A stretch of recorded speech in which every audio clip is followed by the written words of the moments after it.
go for a Hot Pocket right now, right? It's almost lunchtime, so thank you for hanging in there with me. Actually, I brought this out here to tell you a little bit about how microwaves have changed education, at least in my classroom.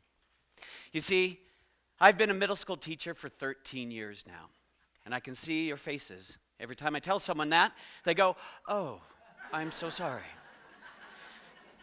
Please have a seat. You must be tired." So I understand that, but I truly love this age group. It's a time when they're developing their own selves, and they're finding out who they are. And I love being part of that journey. I'm also an improvisational actor. And if you're not sure what that means, it's basically the idea that we get on stage and we get a suggestion from the audience. And from that suggestion, we create a comedy scene, or just a beautiful scene, or just a scene if we're not so lucky. But I love improvisational comedy because I have to feed off the audience, and we have a shared experience together.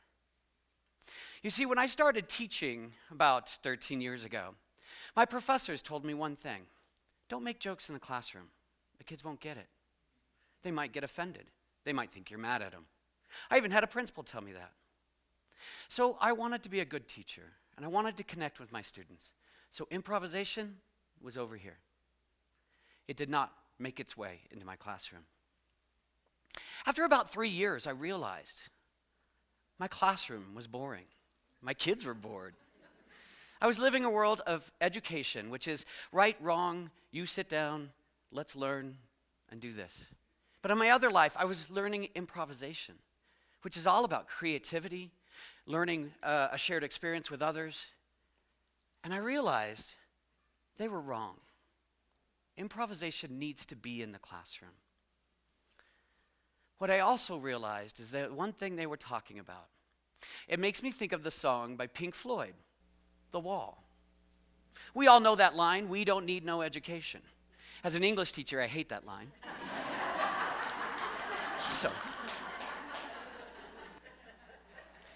But the line that really strikes me is there's no dark sarcasm in the classroom. And that's what they meant. Dark sarcasm doesn't belong there. I'm not against them. I'm with them. So all of this other comedy and all of this other improvisation needs to be in the classroom. But how do I change my classroom? So I was looking around my room and I noticed those turn-in boxes.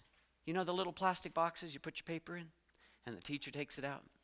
I realized that it was a transition between their work to me. This box represented that, a transaction between student and teacher, where I was the judge and they were going to be the one I judged. That wasn't right. So I realized maybe I make that box something different. I went around town and I found 4 microwaves, because I have 4 classes. And I stacked them together on a table, and when my kids came in, they gave a look, and they were like, "Are we having Hot Pockets, right?" Because you know kids. And I said, "No, that's your turn-in boxes, and you will turn your papers right in here." I thought I was wacky. I thought it was out of my mind. But I tell you, they loved it. This interaction, we now have a shared experience with a microwave.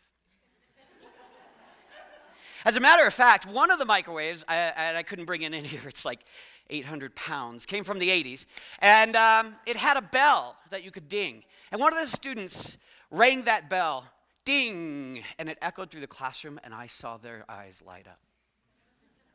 They were releasing what we call dopamine. Dopamine is a neurotransmitter in the brain. It regulates mood, it regulates concentration, and learning. 3 things a teacher wants a student to do. It's also the 3 things they don't want a student to do out of control. So how do I regulate this dopamine? Improvisation. We're going to do a little experiment, and I'll show you how this works.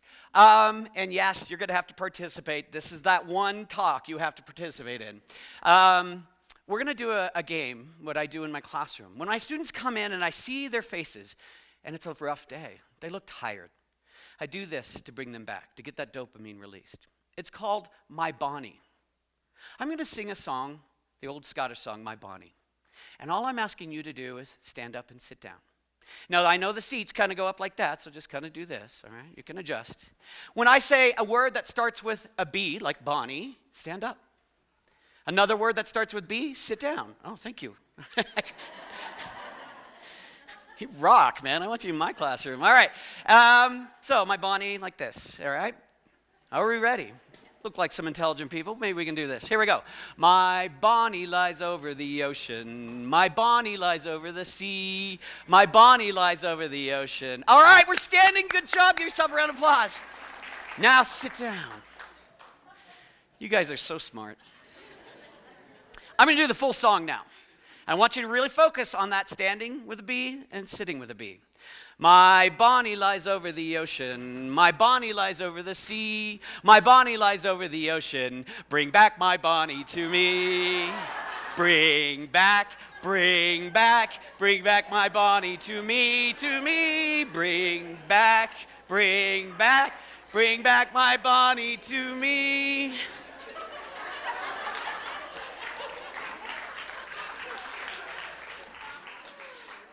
I'm sorry, I misjudged you. We just had a shared experience. You're very focused at me, and your mood is feeling good. I just gave you a dose of dopamine, which, by the way, adolescents release more dopamine than adults, so they're really craving it.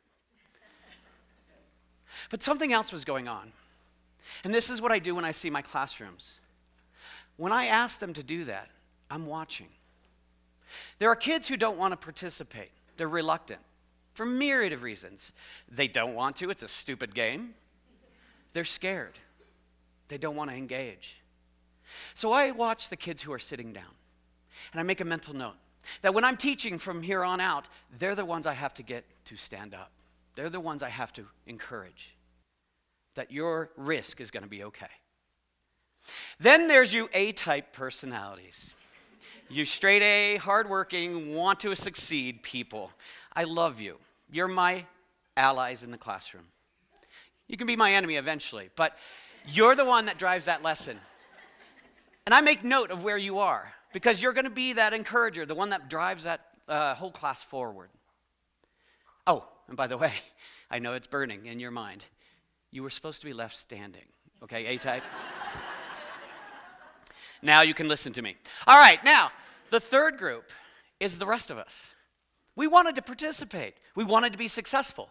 But once I started doing this, you went, oh, I'm screwed. All right. And you ended up still participating. That's what I love about you. That's called persistence. You were looking at others to see what they were doing, or you were just kind of randomly doing this and laughing. And that's really important. You're going to be the people I teach with, all right? You won't give up, but you definitely need my guidance.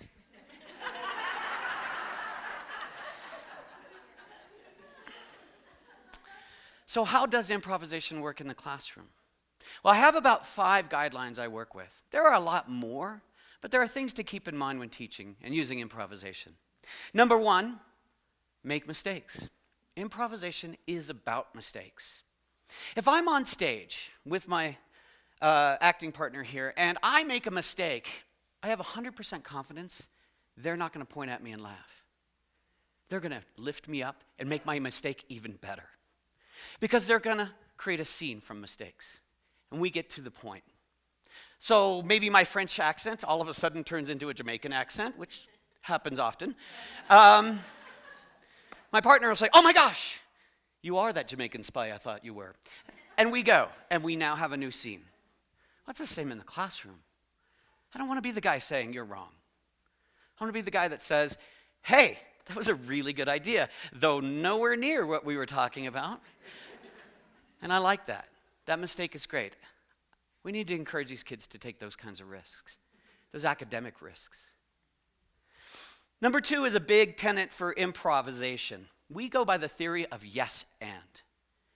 When I'm on stage and my partner gives me what we call a gift is a suggestion that I can work with. Hey, let's go to the moon. That's my gift.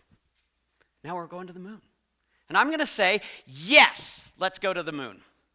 But I'm going to give an and back. I'm going to give them another gift back.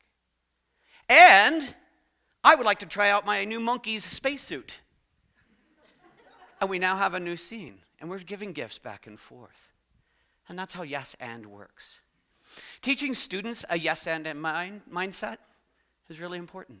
Or being a teacher who has a yes and mindset. So if the answer is wrong, yeah, I do understand where you're coming from.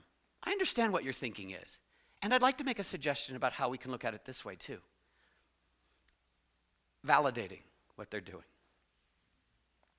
The next one is constraint. Now we think about constraint as rules that we cannot break, and it keeps us trapped. But in improvisation, constraint is the key to creativity. We give ourselves a lot of games to play within because we can be highly creative within that. If you give a creative person no rules, they don't produce much. They have to work within these constraints. And so we need to teach the students that constraint is something that allows you to be highly creative.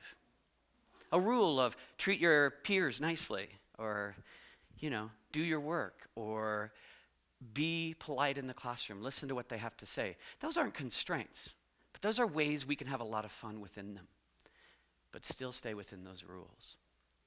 The next one, number 4, be present. It's so easy, right? Let's be present. I don't know how many of you are present right now. I've had 13 years of looking at eyes and going, "No, you're not present." All right. However, being present in improvisation is key. I don't know what's going to be next. I don't have a script. So when my partner gives me a gift, I've got to react in real time. I have to let them know I'm thinking of them, and I'm not thinking ahead, and I'm not thinking in the past. I'm thinking now. What are we going to create now? And that's the same with teachers and students. Teachers often answer over 1,000 questions a day. I want to be present with them. I interact with 120 students a day. If I'm not present for that one moment when they ask me a question, I might hurt something. So presence is key. You also need to teach students presence also. I don't want you thinking about what happened at lunch or what that test is coming up. Let's be here and now. Let's create something here and now. And the last one, number 5, move. Movement's important. When I'm an improver on a stage, I create a scene. I can't build a set. I have to create a scene. I have to move around. It gets the energy flowing. Same with the classroom. My classroom's set up so that I can weave in and out of sets of students and talk to them. I have microwaves and puppets and everything all over the place. So that when I move, I can pull up something and encourage them to kind of think creatively with me as I'm teaching a lesson. So I've been doing this for about 10 years now, slowly bringing elements of improvisation in. And being able to control that dopamine release has been very important. However, in the last couple of years, I've noticed a trend in my students. I see a lot more anxiety. I see a lot more depression. And as we know, most communities being rocked with suicide. It affects everyone. I'm seeing it a lot more in my students. Anxiety, depression. And I thought to myself, how could I help this community heal or even prevent it? I'm not a counselor. But then I thought, wait a minute. What if I teach them to say, it's okay to make a mistake? It's okay. I'll make your mistake better. Yes, and I think you're right on the right track. And being present. I hear what you're saying. I know where we are. These techniques of improv can also help those who are suffering. So I've developed a class semester. We start in January. It's an improv class for middle schoolers. Wish me luck.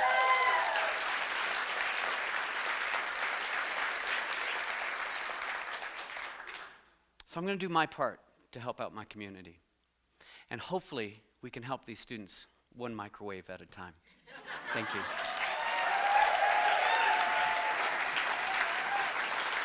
Oh.